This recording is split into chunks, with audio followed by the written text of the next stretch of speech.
It's on! Hello, everyone. Welcome to the November 7th edition of Disney Parks Talk Live, the show in which we bring you the week in Disney theme park news. My name is Doobie Mosley, co-founder of Laughing Place. The lady to my right is Rebecca Mosley. Hey. Person just below me, Mike Celestino. Hello. And the person to his right is Jeremiah Good. Good evening. And we are here to bring you the week in Disney theme park news, usually in a very fun, very light, very festive show, and that will come later. But we did want to start with some very sad news that we all learned about late last week, and that is the passing of Disney legend Alice Davis, one of the most loved and well-known of the classic Disney Imagineers. She passed away at the age of 93, named a Disney legend in 2004, was married to Disney legend Mark Davis, also very well-known. I know both Rebecca and I have had the chance to meet her. I believe Jeremiah has probably had the chance to meet her. At least, did you ever see her at least talk in person? I did, yes. She was very lovely. I loved, she clothed everything that we know at the Disney parks, really. Right. That was all her. And Mike, did you ever have the chance to meet her or see her give a speech or anything? I don't think I did, but I did get, I have read about her quite a bit and definitely have appreciated a lot of her contributions to the parks. So, Rebecca, why don't you get us started with some, well, first of all, who is Alice Davis? Why is she so important? Why is she a Disney legend? Well, as you mentioned, her main talent and skill involved clothing design and sorry, I took that down. I'll let you put it back up. I wanted to put this up.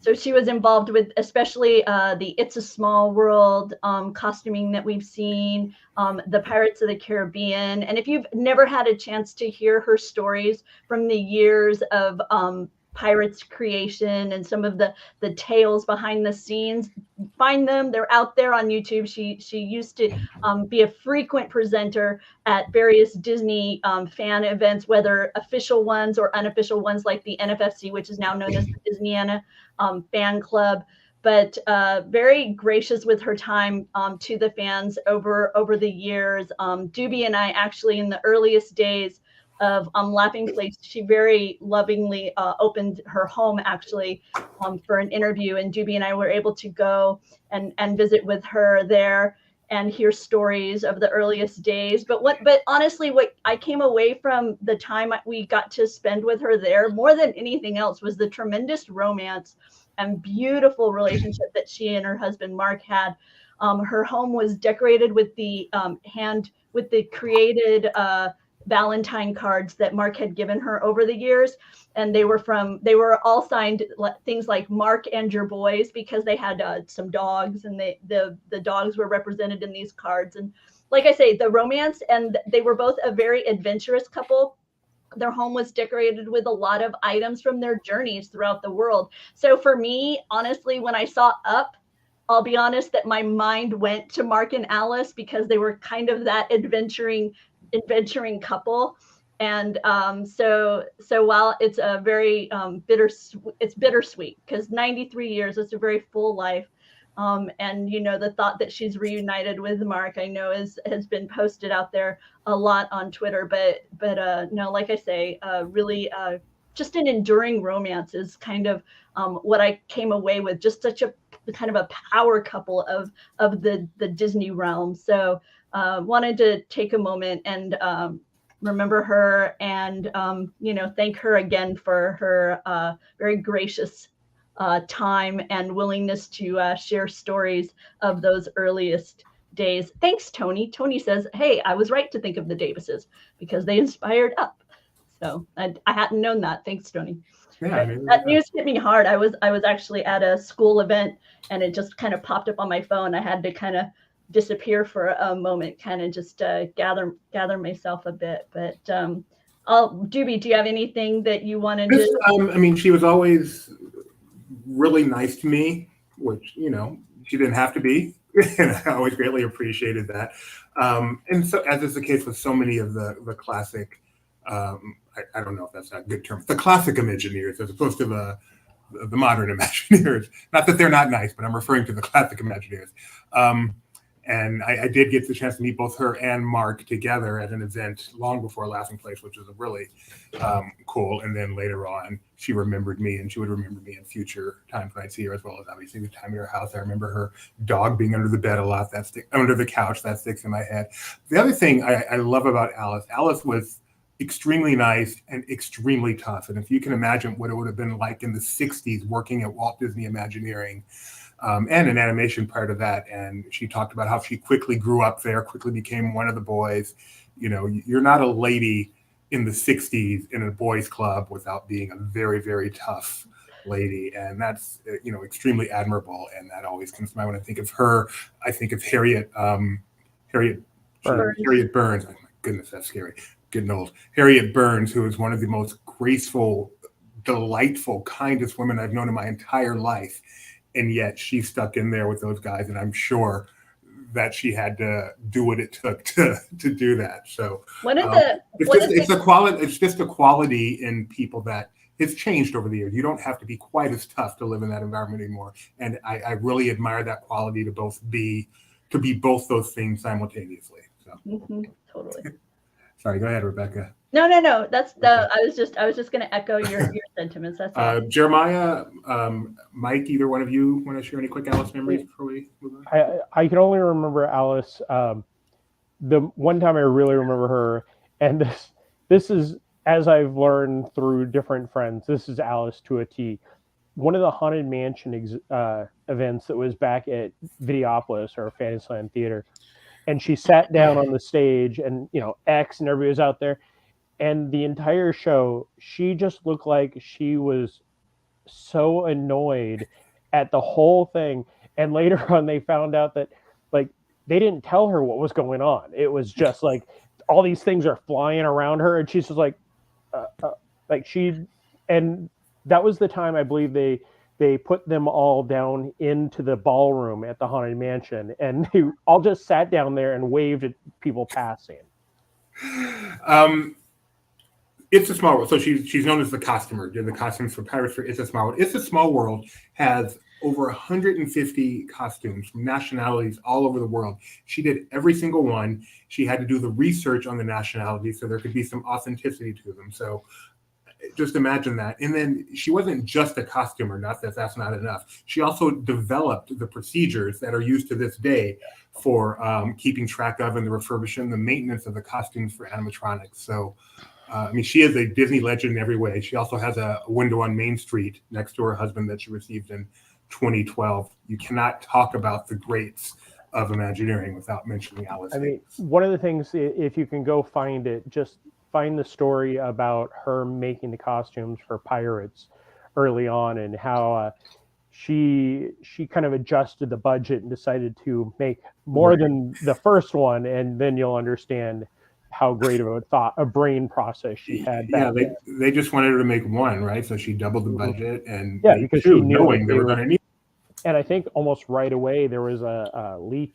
I believe it was the auctioneer, and they started freaking out. And she's like, "Wait, I've got some back here, even though they just told me not to." And if you really want to get to know Alice, you can find some other stories about Pirates of the Caribbean, which we won't repeat on this show. Going to go that way, Doobie. But yes, you definitely. But they're out there. Alice and Pirates. There's some good out there. Some hilarious stuff. And her influence goes beyond Disney as well, by the way, because if you're familiar with the tremendous talent that is Bob Mackie, Alice was involved in his career when he was a very young designer. So you can learn more about that out there as well. So just a tremendous talent. And like I say, what always impressed me was her willingness to give of her time in her later years, and support others as they pursued their various interests within that industry. I think of her quite fondly, and I'm saddened at the news, but grateful for all that she has left us with. Absolutely. All right. So we will miss you, Alice, and we will officially, the way we used to do it back in the LPD days, do a whoop, whoop, whoop, whoop, officially transition from the deadly serious part of our show to our normal frivolity. And that would start with welcome to Fantasmic. Tonight, our friend and host will do 50% of the show. Jeremiah, tell us about the return of Fantasmic at Disney's Hollywood Studios. So Fantasmic's always been my favorite show. I mean, I could tell stories to no end of the original Fantasmic at Disneyland coming out for the opening of this one, even though they delayed it. The Fantasmic out here has always been secondary, definitely, to the Disneyland one, mostly because of a massive sequence right in the middle that instead of having the sailing ship Columbia as Peter Pan and Captain Hook fighting, it was a Pocahontas sequence because Pocahontas was the next film coming out when this was being done. So what they did this time is went in, cleaned up the projections, cleaned up the lasers, added new lighting effects on the island, fixed everything, and then they also went in and made probably one of the most drastic changes is the end of this sequence where Mickey Mouse, if you've ever seen Fantasmic, he goes, "Hey, what's going on?" And then there's a cannon blast. No cannon blast. I should say right now, we're going to spoil what the changes in Fantasmic right now, both through video and discussion. Obviously, if you're going to be seeing the show soon, you want to remain completely unspoiled. Come back in about 5 minutes. Yeah. They kept in Pocahontas, a beautiful sequence. She's up there, Color of the Wind. You'll see the leaves flying by, done by lasers. And then they went through and kind of made, as my friend said, there was the villain section, and now this is the hero section. Where they have Pocahontas, they have projections of everybody, Hercules, Quasimodo. They added in Moana to this, that finally somebody walks on water, because that was one of the original designs of Mickey walking on water to the first show. And then, you see Tiana, Tarzan.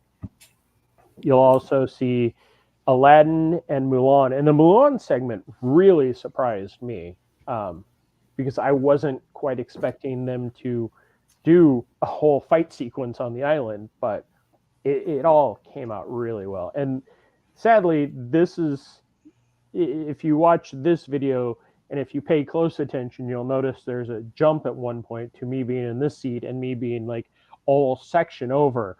But I think my edit job did pretty good. Because we got rained out for the first night, right at the start of the villain's transformation. It almost seemed like somebody pulled the plug, and you start to see it flicker, and the lights go down. We hear an announcement, and I see everyone around me checking their watches, and they're like, "Oh, lightning in the area." And Moana walking on the water is just the coolest thing to me. If you want to see the entire show, we do have that, of course, up on our YouTube channel. This makes me... So, Jeremiah, now that you've seen the new Fantasmic, do you now put it above Disneyland's?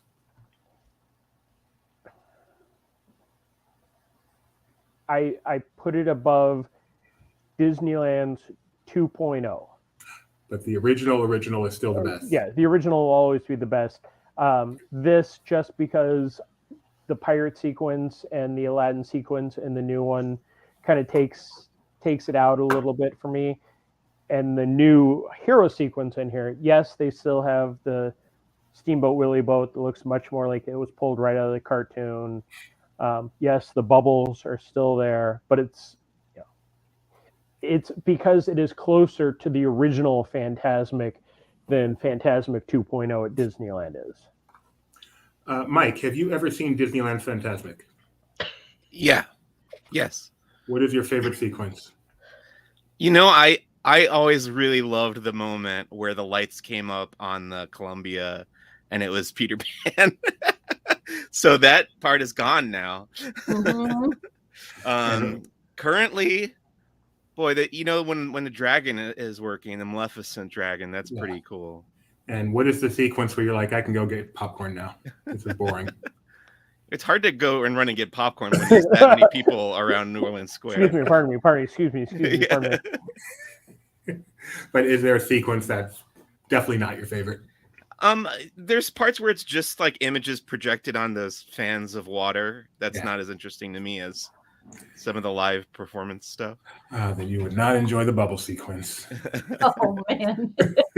I'm very surprised they kept that in its entirety. Yeah, and not only it's kept in the entirety, it's kept just before it. Well, not just before, but when Frozen came out and they added in more of the bubbles after the Beauty and the Beast segment. So it's still the original. Thank you very much, Kiki and Luca. Again, you guys are always great. It's very much the original or the previous where we have to add in Frozen somehow. But in the new sequences of the heroes, they do have Elsa from Frozen 2, which they did a great job incorporating the new stuff in. And let me answer this in that we have stayed at the Waldorf and loved it. We did? The pool is amazing. They have this lazy river element to it. And I believe it's at the Waldorf that is Oscars. Which is one of the best breakfast brunches. Back in the day, we haven't been in a couple of years, but I can't imagine it's changed that much. It was an incredible spread with both all like an omelet bar, all sorts of pastries. They also had like this granola bar. They had a variety of juices, including really unique juice blends. But the thing that we loved in the moment that I can remember from it, and like I say, it's been a few years, and I don't know with COVID protocols what's come and gone. So this is historic in a way. But where they're homemade. They're house-made Pop-Tarts. They were so good. Okay, Jeremiah, you look like you wanted to chime in. Just a granola bar? Like, I could send you a box of granola bars. No. We're not talking nature's own here. This was amazing. It was like a house-made granola and then all kinds of toppings. Oh, and they also had our charcuterie board type thing there as well. All sorts of cheeses and meats that you could gather. It was really beautiful. Oscars is the best buffet on land I've ever been to in my entire life. It was like Palo on land. That's the only thing that surpasses it is Palo. And the hotel is beautiful. It is a beautiful hotel. You keep giving us these super chats. Maybe we can stay there again. But Bull and Bear, which I had to look up, that's actually we didn't dine there, but it's like their fine dining steakhouse. Yeah, named one of the top 100 restaurants in the United States. Yeah. We never made it. We never made it there. It was on our to-do list, and we just didn't hit it. We need to make sure we do stop by there because I've heard tremendous things about it. It's just with so many wonderful restaurants. Once we moved out of the area, we just keep hitting our favorites, and we haven't kind of been able to branch out and hit the ones like this one, Bull and Bear over there at Waldorf. They have a 36-ounce, 28-day dry-aged tomahawk ribeye. I am getting that the next time I'm in Orlando. No, you're not. That sounds like from Uncle Buck's cabin. So thank you. Super chats always get to the front of the line. Thank you very much, Kiki and Luca. So anything else about Fantasmic? It's been running daily since? It's been doing 2 shows since, and this opened last...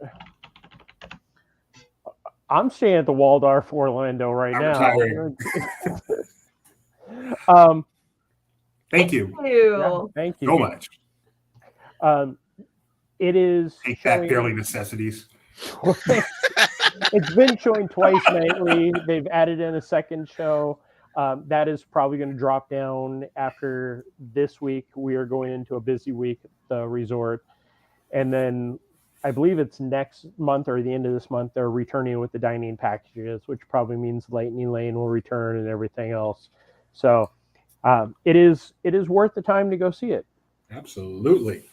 I cannot wait to see it myself. I don't know when that'll be. How about you, Rebecca? You looking forward to seeing it? Fantasmic? Yes. You betcha. I'm super excited to see it. I can't wait. I hope this tropical storm that's on its way doesn't wash it out. But what did our little nephew say? It was a 15-hour wait, but it was worth it. Oh yeah, okay. So my family went opening night, and they joined the queue. I want to say right around 5:45, 6 o'clock, and it was pretty much at the Mickey what is that called? Showcase of the World. Is that what it's called? I can't think of it. If you would have said it without saying a name, Sorry. I would have had it right away. Sorry. Crossroads of the Crossroads. Yeah. Sorry, yeah. So they joined at Crossroads. So and then they made their way into the theater. There was still plenty of seats available. Obviously, because I think the line only opened up, around the time they got into that queue, when it was all the way down at the turnstiles, pretty much is when the gates opened. So they kind of slowly processed with the massive crowd into the theater and then found a seat. The thing that surprised them was there weren't a lot of vendors available. So they were seated there for quite a while before anybody started offering them popcorn or water, which was a little frustrating because she was there as an adult with a kid, but not multiple adults. So you can't just kind of leave the little one and go get something to eat. So it's really helpful when Disney offers those vendors to come around when you're in that dynamic. So that was a little frustrating, but like I say, they were seated probably close to 6:30ish, I think, is when they were in a seat finally. And then the show wasn't for quite a while. So when they got home, my nephew described it to his dad, because his auntie had taken him. He described it to his dad as, I really liked the show. It was great, but we had to wait 15 hours. That kid has no idea what a 15-hour wait is. That's an angle. Man. That's an AP in the making. What did you wait 15 hours for? What haven't I waited 15 I was hours going to say, for? you did that for DCA, right? I did that for DCA opening. I did that for Disneyland's 50th on the 17th. I guess I only did most of the day for Trader Sam's here. I think Mac did that for Hagrid's. Yes, he lost. Jeremiah laugh over that one. Well, Jeremiah's also done it for multiple pins, so let's not. No, Hagrid's was great, but he sat through probably the worst of it all. Like, I've sat through bad things. Hagrid's, like, his tweets that day was a highlight of my time. Look at Todd. Slowly proceeded with the mass of people. Describes too many. No, I'll be honest. As long as I'm proceeding, Todd, it may not be thrilling, but I am fine with proceeding. It's when I'm just standing with a big mass of people that the time starts to really tick by. Mike, what have you waited the longest for something Disney? Not necessarily right, but like a Hall H or something. This is Disney. The final panel for the final season of Lost at Comic-Con. I camped out overnight on the ground outside Hall H, San Diego Comic-Con for that. Wow. Worth every minute, wasn't it? Wait, we're talking Hall H also? It was Hall H, yeah.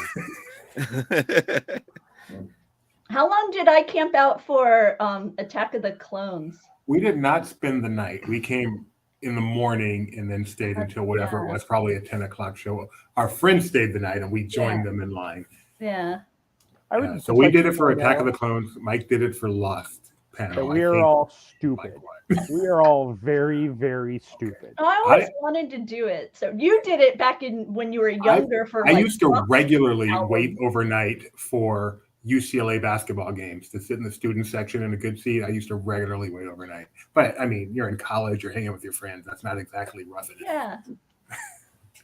Same with Attack of the Clones. Speaking of college, I went to USC, and while I was there, the Oscars were held at the Shrine Auditorium before they had built the Dolby Theater, formerly known as the Kodak Theater.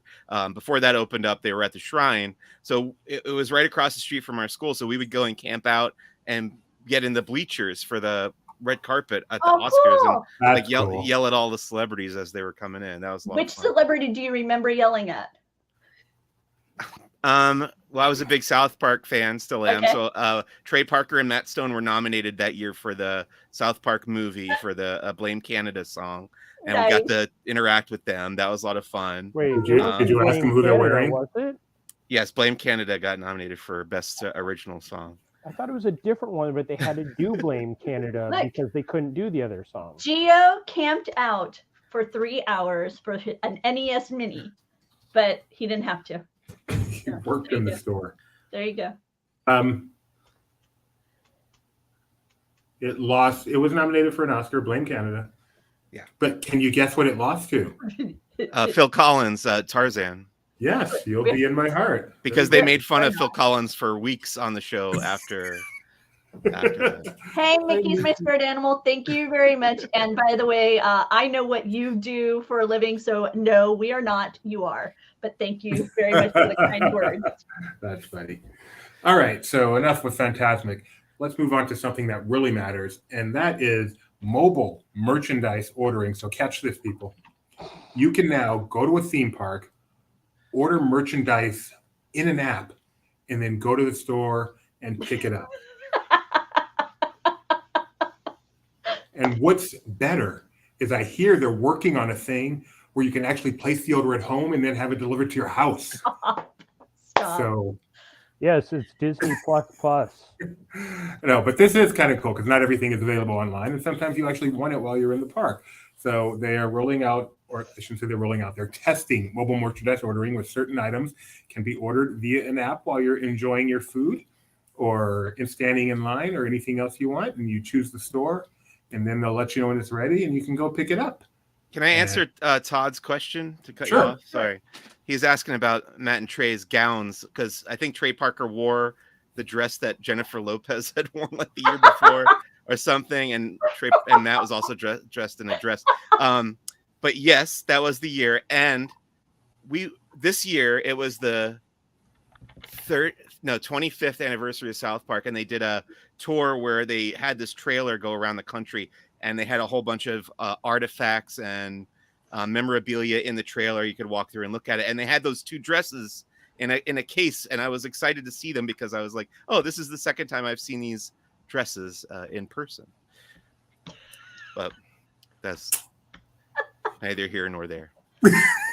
So One of my favorite phrases, neither here nor there. So as Doobie explained, they're testing out a new system that will allow you to, in essence, have a personal shopper go into the stores, and then you'll be able to just pick up a bag of merchandise and walk away with it. It's very nice if there's like just, traditional holiday items. It's a rather wide variety of items that are available.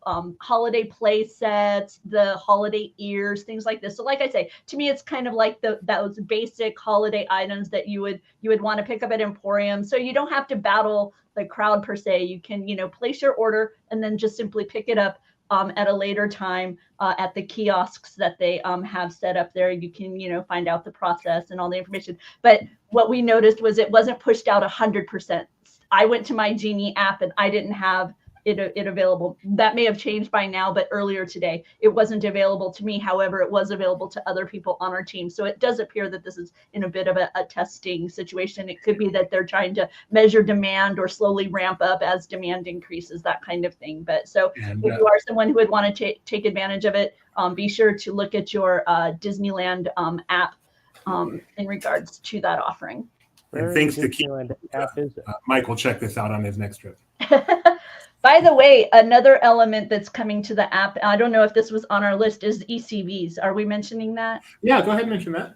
Because a lot of times during high attendance periods of the year, ECVs will cease being available at the parks. They'll be all booked up. So if you come later in the day, there's a likelihood that one of the scooters will not be available for you to rent, which is why some will suggest if you know you need one, go ahead and use one of the off-site companies for that service, because there isn't always one available once you arrive at the park. However, what they've added now is they do have an opportunity for you to put your name on the wait list. So if somebody park hops and you leave your scooter there and then you move over and then you pick up another one when you get to the next park. So you would then be able to take, to put your name on the list and in essence reserve the spot when one becomes available to you. I wonder personally if maybe that'll also allow them to kind of maneuver their product around. I don't know what to call it, to move the devices around.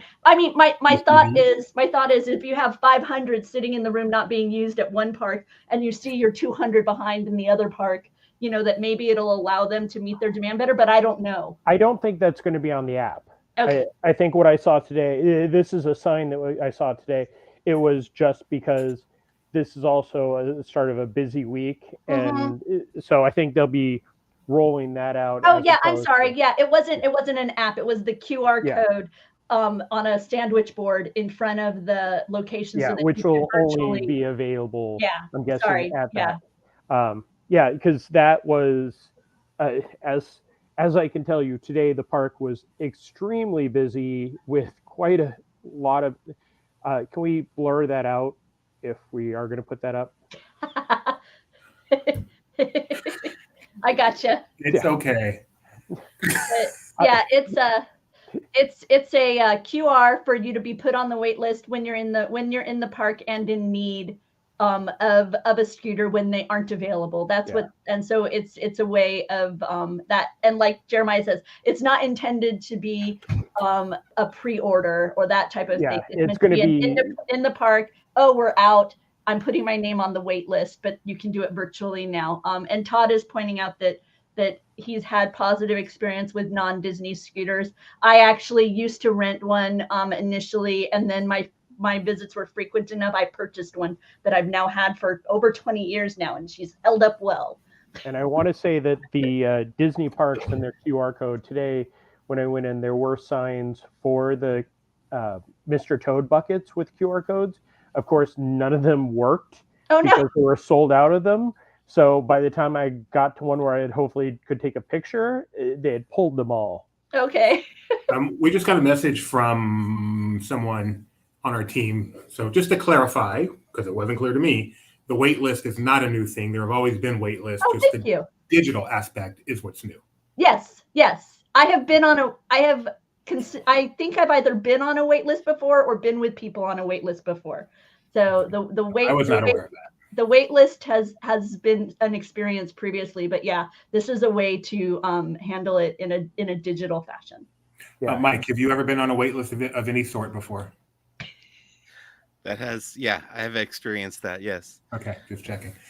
Okay, moving right along. Also at, or not also, but that was at Walt Disney World. Mickey, my spirit animal. No, you're not getting it. You guys have the ride still. But you can take popcorn on the ride. And there's been photo ops for you guys. No, I would guess that this bucket will end up.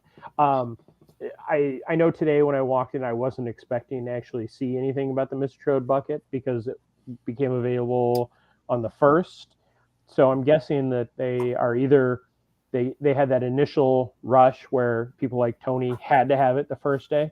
And then it slowed down, or they have tons and tons, and then they will end up at a cast sale at some point.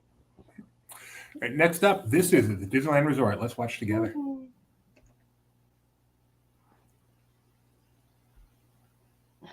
Which one is this? Oh, I know. Okay.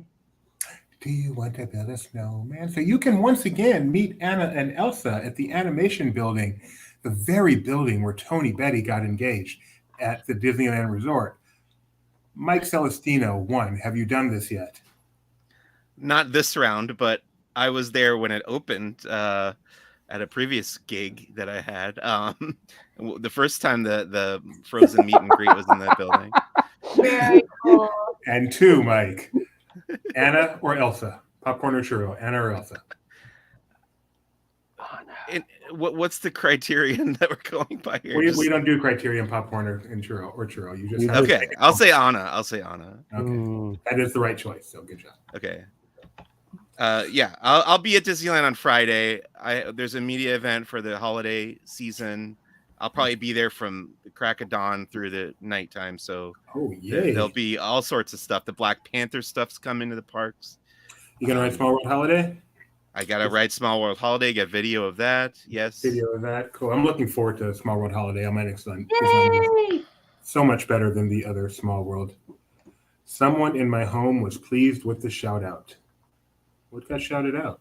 Anna or engagement. Elsa? Oh, the engagement. That's right. Tony Betty got engaged. Him getting engaged may be the happiest day of my life, even more so than my own marriage, my baby being born, my own engagement. What are we? Did Mike just possess your body, Doobie? Was it a Star Wars thing that it was your happiest point in your life? All right, so it's Christmas time at the parks, slowly coming. And among the things that are happening are a gingerbread house at the beach club. 22nd year. I would not have guessed this thing's been around for 22 years. But there it is. And we've got tons of pictures of this on our website. I think we also have a video of it. So check that out. And along with the gingerbread houses comes gingerbread food. And the Grand Floridian, of course, is the most well-known, where you can buy shingles and such, but you can find it at the beach club as well. I believe the boardwalk as well. So, Rebecca, this question is for you. What is your favorite gingerbread item to eat from the Disney resorts? It's a gingerbread shingle, which is this amazing cookie right here. This one up here in the upper right. And then they dip it in a dark chocolate so that you've got this really nice soft gingerbread cookie with this nice little thin layer of dark chocolate to kind of cut into the sweet a little bit. Oh, it's so good. And I am super, super excited about the arrival of gingerbread, to the point where I currently have the Magic Candle Company. Do you see your son coming in here? Gingerbread food. It's called gingerbread. Thank you, Gideon. I wasn't going to say it because he would have yelled at me. Go back. Who told you could watch YouTube? Get back to your work. But sorry everybody, that was too cute. I was saying something about the gingerbread, but it's gone out of my head now. I'm just excited. Gingerbread's great. Oh, I know. It's that I'm using the Magic Candle Company's Grand Floridian gingerbread fragrance. So my house smells like the Grand Floridian lobby right now, and I'm very happy. And another place that has a gingerbread house is the Contemporary Resort. And I remember when they didn't, but they do now. It's the 11th year that they have one. So they're actually going to celebrate it with an anniversary event this upcoming Friday, November 11th at 11 a.m. to celebrate their 11th anniversary. So that's kind of cool. I wish I could be there. Well, anyone from LP planning to be there? Hopefully. It's on my list. Yeah, it's on my to-do list. Check it out. They're even going to have a 5-legged goat sugar cookie. I will take one of those. And gingerbread houses, it's been this gingerbread backdrop that looks amazing. Yeah. Very true. Wait, what's the 5-legged goat thing? Is that an in-joke that I'm not aware of? Jeremiah, I'll give this one to you. So the story goes that when Mary Blair was creating the mosaics for the Grand Canyon Concourse, she made a goat with 5 legs because nothing is perfect. That's a story. Nobody's ever confirmed it. I've heard that she said it wasn't the case, but it's been something that's been, when you're on the monorail and at the monorail station, you can see it on that side. Mm-hmm. They actually, when they redid the entrance area to kind of put a wrap around the center pillar, they put the 5-legged goat on there. There it is. And it's actually multiple pieces of tile that she had to create. Sorry, evil queen. Can you... It is cool that there is a goat thing at both Disneyland and Walt Disney World. Do you know what the goat trick is, Mike? The goat trick. Oh my goodness. Oh, wait, I'm trying to think now. This is probably something that's going to be familiar to me when you mention it. Thunder Mountain. Yeah, there's a goat with a dynamite in his mouth. Oh, really? Okay. So what you do is you lock your eyes on that goat. Okay, yeah, I've heard this before. And then because of the helix, it has this effect. So, oh, look at this. Check this out. Jeremiah is the true goat of Disney history. That's a good one. That's a good one, Mickey. That one I had heard before, but it's just so bad. Mike is familiar with the goat trick.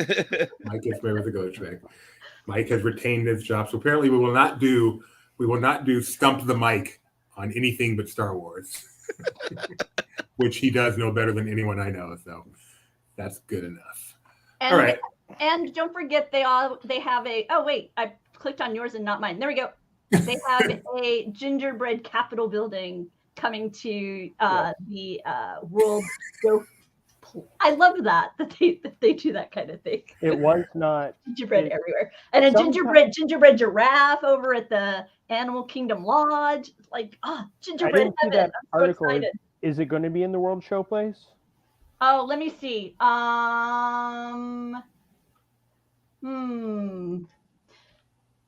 Epcot. Oh, you know what? I said show place. I meant showcase because I meant it's over at the American Pavilion. Thank you. It's been in both. That's why I hadn't read the article. No. Yeah, I believe it's going to be over at the Regal Eagle Smokehouse. When did I say an opening year? Who knows? Classic Tony Betty here. You can pause that if you want, but if you want to know anything about Tony Betty, that's Tony Betty. All right. Next up, we've got more Instagram to watch, or as Kyle calls it, real video.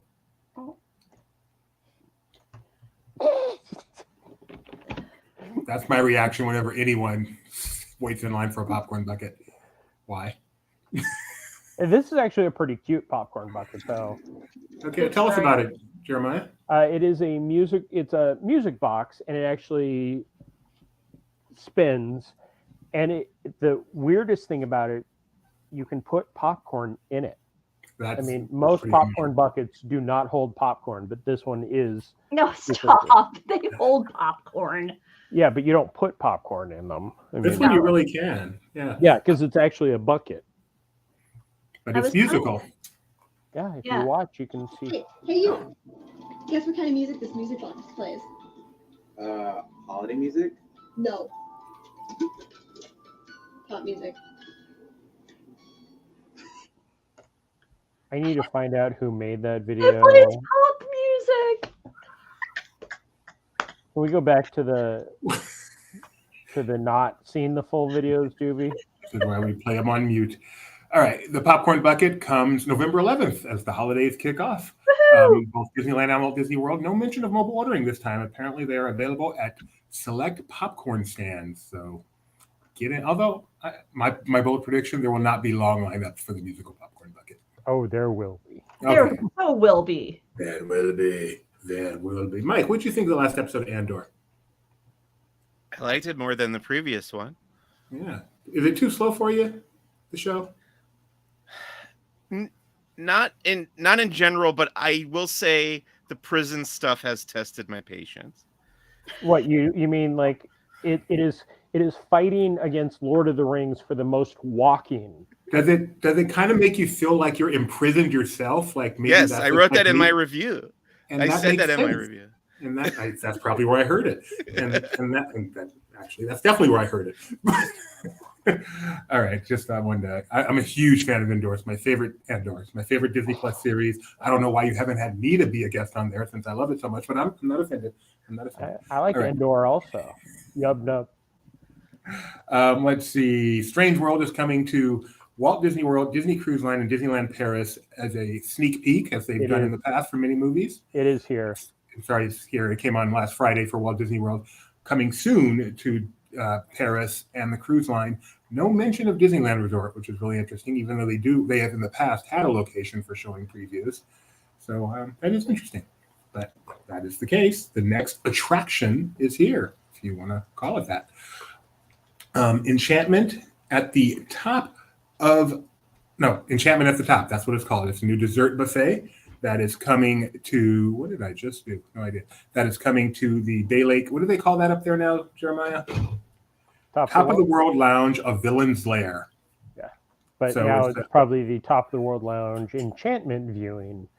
So starting on November 18th, which is Mickey Mouse's birthday, every Friday, they will have a dessert buffet up there, $89 for adults. $49 for children, includes adult beverages, dessert, lounge access, and reserve viewing. But this is for DVC members only. Make your reservation via member services. This is not for the general public. General public tenderness. Nope, this is for DVC members only. You want to get my tenderness reference there? Probably not. Let's see. What else?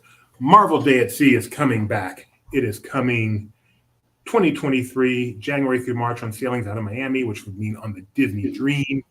So much fun. I have not done one. You have, Jeremiah. Tell us, what's so cool about it? Well, it's a 7-day cruise. So it's not like the 3-day where the 1 day is something specific. Marvel Day at Sea, when I did it, had not even all of those characters. And from the time you wake up to the time you go to sleep, because they have the special funnel vision with the stunt show, which is on our YouTube channel from when I went. There are Marvel characters everywhere. Like it, I was turning the corner, running into Hawkeye, running into Black Widow, Loki, Thor. At one point, I'm walking down the hall, and Doctor Strange is walking the other way and stops and starts talking to us. So it's very much like those commercials where Mickey is just prancing around the deck, but this is with the Marvel characters. And quick correction, I know in the past you've done it as a 7-day. For these 9 sailings out of Miami on the Disney Dream, these are all going to be 5-day sailings. Okay, 5 isn't bad either. And they do have for the first time, over 30 Marvel characters are going to be a part of this experience, including, I believe this is Groot. Am I correct on that? Yes, that is Groot, yes. Yes. Can I interject something? Yeah. Here? I thought that guy was an okay Star-Lord, but I got to say, we went to Disneyland on Saturday with my friend and his family. They have 2 young girls, and we watched the Beauty and the Beast show in the Fantasy Fair Theater, and the bell in that show looked like she had stepped off the screen. She was Which screen? The animated screen or the live action screen? The animated screen. She was a dead ringer for the animated character, and the voice. She had the voice too. It was incredible. Like they nailed it. They nailed it with that bell. I was astounded. I should have. I was making a point not to do my job while I was there because I meant for me, not for the work. No, I know. I should have. But no, I was really, really impressed with that bell. Wow. Thank you, Todd. Appreciate you getting the reference very much. Makes me feel a little better about myself. And the last thing I wanted to cover was Munchlings, Jeremiah. So you got to go to this amazing event. Tell us all about it. This was the launch of a limited edition Donald Munchling, which was inspired by the chef who he does the full. It's best to watch the video because it's him telling the story of how much he loves Donald and why he decided to create the Munchling. And then not only did he create the Munchling, which is just the plush, next to it is a dessert from Amaret's. And it has all of the flavors that was the design for the Munchling, but on the pastry. So it got very confusing in my head after a little while. I was trying to describe this, but it's very cute. My favorite part about this is the Donald Munchlings were limited, not a limited edition, but limited. And they kind of said to me, these may be sold out by the time you get your story up. Well, you said he gave his reasons for liking Donald. Do you remember what they were? He's from Germany, and Donald is bigger in Germany than Mickey Mouse. Oh. Yeah. So that was his true background of it. Plus, because Germans are generally angry. I was not going to say that. But when I saw this, I thought, wow, this is adorable. And yet Mike Celestino would not turn his nose up at it because it's an angry Donald. This was not a criticism because the reason I like Donald is because he's angry. And this Donald has his arms crossed. He's got his nose upturned like he's been offended by something. No, it was super cute. Smelled really good. The best part about it was we were in World of Disney before they let in the crowds. So we were also all smelling the Munchling boxes because people were looking for specific ones. Yep. And you have to smell it. And everybody's like, oh, no, it smells like this. It smells like that. No, you can never identify through the box what it smells like. Evil Queen stepping in. Hey, I apologize. I'm German. And Todd Stone. Hey, time out. Perhaps it's the lack of pants. Why is he apologizing? All he said is Germans are angry and her name is Evil Queen. Also, I want to recommend, there's a great sketch from the Dana Carvey show called Germans Who Say Nice Things. And it's hilarious. It's Dana Carvey and I think Steve Carell saying very pleasant things in a loud, angry German accent. I think those words have never been spoken in that sequence before. A great sketch from the Dana Carvey show. I love the Dana Carvey show. Dana Carvey show, like one season? Oh, it was less than one. It was like 7 episodes. But there's a great documentary. The documentary is awesome. Yes, I saw the documentary. Thank you, Nightbot. Is he on our crew now? Yes. Nightbot. Don't forget to hit that like button. We greatly appreciate your support. Thank you. I think the documentary is called That's Not Funny, right? Mike, am I right on No, it's called Too Funny to Fail, I believe. I know there's one called That's Not Funny that's really good. Yeah, I've heard of that one too. Yeah. That's tough to find. I've got one right behind me right here. Oh, sorry. I hit a button. I apologize. I was like, what's right behind Tubi right then?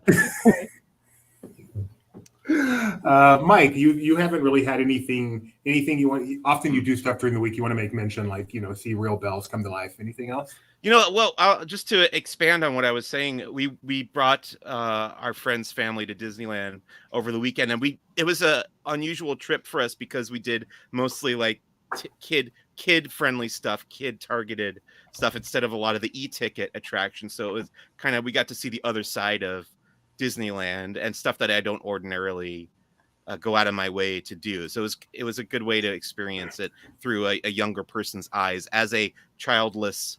I'm not a millennial. I'm a Gen Xer, I guess. But when does Gen X end? Is like 1980? Or I don't know. That is also neither here nor there.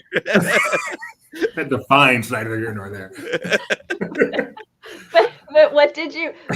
If you were to say that it was like were there any tips or things that surprised you traveling in that dynamic rather than just an adult with the, no pressure because you don't have a little one to entertain or deal with and queuing? Notice how I'm putting specific dynamics. No, I have no idea what this particular dynamic was like, but I know that going with family makes it very different than just kind of. Yeah. We had to kind of accept that when you have young kids with you, there's a lot of stopping and pausing to get everything situated, going to the bathroom, changing diapers, stuff like that, that we don't ordinarily have to deal with. But also, we kind of just took it easy. We let them choose what they wanted to do since we're regulars. We had no pressure to do anything that we needed to do. And I think they enjoyed the more like sedate, even the shows. I think they were their favorite stuff. We watched The Tale of the Lion King, which I saw in California Adventure, but I haven't seen it yet until this past weekend at Disneyland in the Fantasyland Theater, and that was excellent. We saw the show in Fantasy Fair as well, and then the Enchanted Tiki Room was a big hit, which was my suggestion. What? Spirit animal with I presume she's referring to diapers. Oh yeah. Well, right. I was thinking more along the lines of he's describing the way that you and I like to see the park. Oh yeah. Wow. Like slowing down, taking our time, changing our diapers, seeing shows. Mike, did you change a diaper on this trip? I did not volunteer. Have you ever changed a diaper? Yeah, I did. I have half siblings. I'm an only child technically, but I have half siblings, and they were young when I was a teenager, so I did change a few of their diapers along the way. So the breaking news out of this that we got from Mike Celestino's story is children enjoy Disneyland. So people, they do, but we found actually that rides were not. I mean, they're still very young, but rides were not their priority. Like they liked meeting the characters and they liked watching the shows. That was really. What ages if you can say? Yeah, I would say they were all like 3 and younger. Oh, there were 3 kids with us total. Well, that's wonderful. Yeah, fun. My friend's 2 kids, and then their friend's kid. And after that trip, are you even more certain now that you will not be having children? Yeah, the 2 cats are enough for us. I remember going to the parks with toddlers. It's so different because even when you're in a queue, they're on their feet, but they're still, contained. And so I was always so appreciative for those areas at the theme parks, whether it was Universal or SeaWorld or Disneyland or whatever, where I could kind of sit somewhere and let my toddler wander, but yet it was semi-contained. So like he could be within my eye, but yet he was free to just go because he's not going to do that in the queue. And then when you're in a crowd, you want to keep them close by you because they can so easily get 20, 30 people in front of you because, they just go where there's space and you can't follow them per se. So that was one of the things that I'm very excited about, the way that this new Toontown development is going at Disneyland. It seems like it'll be a nice space that parents will be able to do that. Just kind of have a place where they can stop for a moment and let their kid maybe have a little bit more freedom to wander. I love I'm sorry, go ahead, Mike. I'll just say when it came evening time, came to be evening time, around like 8 or 9, the kids all passed out and the parents wanted to see Galaxy's Edge. They had never been there before. So we went up, walked around there. They went on single rider Smuggler's Run and like literally walked right on. Yeah. And then I put our name on the walk-up list for Oga's and we all got in there pretty much right away. Oh, wonderful. So the kids outside? No, the kids came in and we're all sleeping they gave us a booth because we had 8 people total. Oh, it was great. We were in there for like the full 45 minutes. I got a little tipsy because I ordered. Now when I go to Oga's, I'll just order 2 drinks at once. Instead of, because you have to wait. It's just such a long wait. Wow, I'm glad I gave you the last word today, Mike. And then it was great. And then I was a little tipsy. We went over to Rise of the Resistance, which they had also never done, obviously, because they had never been to Galaxy's Edge. And we did the child swap thing, which is, I've never done that before, which is pretty amazing. You tell them at the entrance, they scan your tickets. Half of us went into the ride. The other half stayed with the kids outside. We came out. They got to go. The other half got to go in the lightning lane. It was pretty great. And then we watched the fireworks from Batuu. It was a nice evening. Sounds magical, Mike. It was magical. The only thing was I was very tired because we got there very early because the kids are up early, you know. And by the way, if you aren't familiar with Child Swap, look it up in your app. It's as Mike described it. It is a way for families who are traveling with little ones or people who aren't tall or little ones who aren't tall enough for a ride yet, for both adults to be able to experience the attraction. And what's really fun is if you have another child who is that height, then they get to ride twice sometimes. Because like mom will go leaving the baby with dad, and then the other parent will go with the same child. Sometimes it'll work out that way, so that the older sibling ends up getting to go twice with the adults. Sorry, they don't have adult swap on Runaway Railway, Doobie. Also, I want to mention I made a purchase in Galaxy's Edge. I told Rebecca already, and I tweeted it, so it's out there. But it's not going to be debuting until Life Day, which is 10 days from now. Is it your Snuggie? Did you buy a Snuggie? You bought a Snuggie. We haven't had Mike book a guest for us in quite a while on DTL. I'm just going to throw that out there. I know. I got to do the holiday edition. That would be great. All right, peeps. I think this is going to bring this edition of Disney Parks Talk Live to a close. We would like to remind you that I should not have closed the window that had our schedule on it, but I got it. All right. Tomorrow is earnings day. There are 4 days every year that are huge here at Laughing Place. 5 days every year that are huge here at Laughing Place. The shareholder meetings and the 4 earnings days. And Life Day. That's only in your mind, Mike. And this is one of those earnings days. So we're going to find out how much money Disney made. Did they beat the street? Did they not beat the street? We're going to get top-notch analysis from Benji. We're going to get top-notch other analysis from Kyle. We're going to have stories galore. We're going to be live blogging the post-report call with Chapek.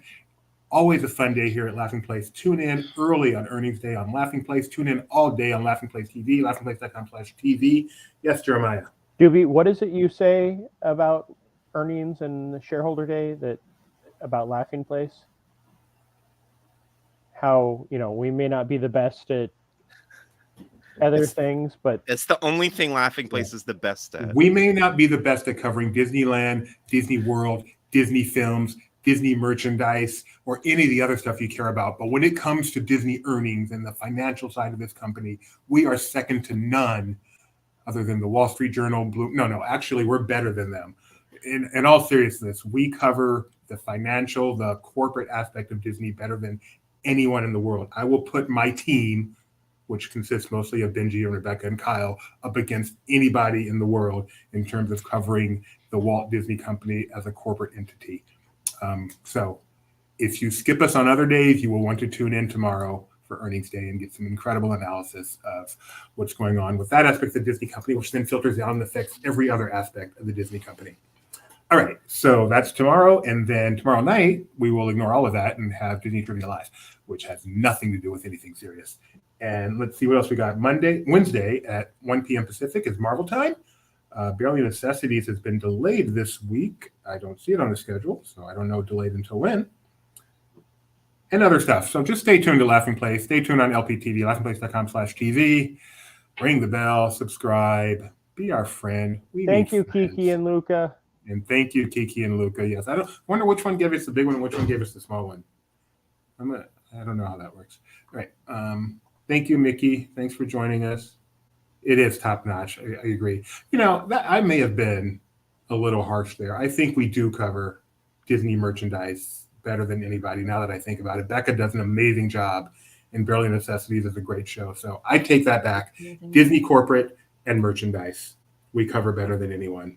And this lamp. I don't want to insult Mike. We do a lot of Star Wars stuff. Right. Disney corporate merchandise and Star Wars. I wouldn't say Star Wars in general. I think there are probably pockets of Star Wars.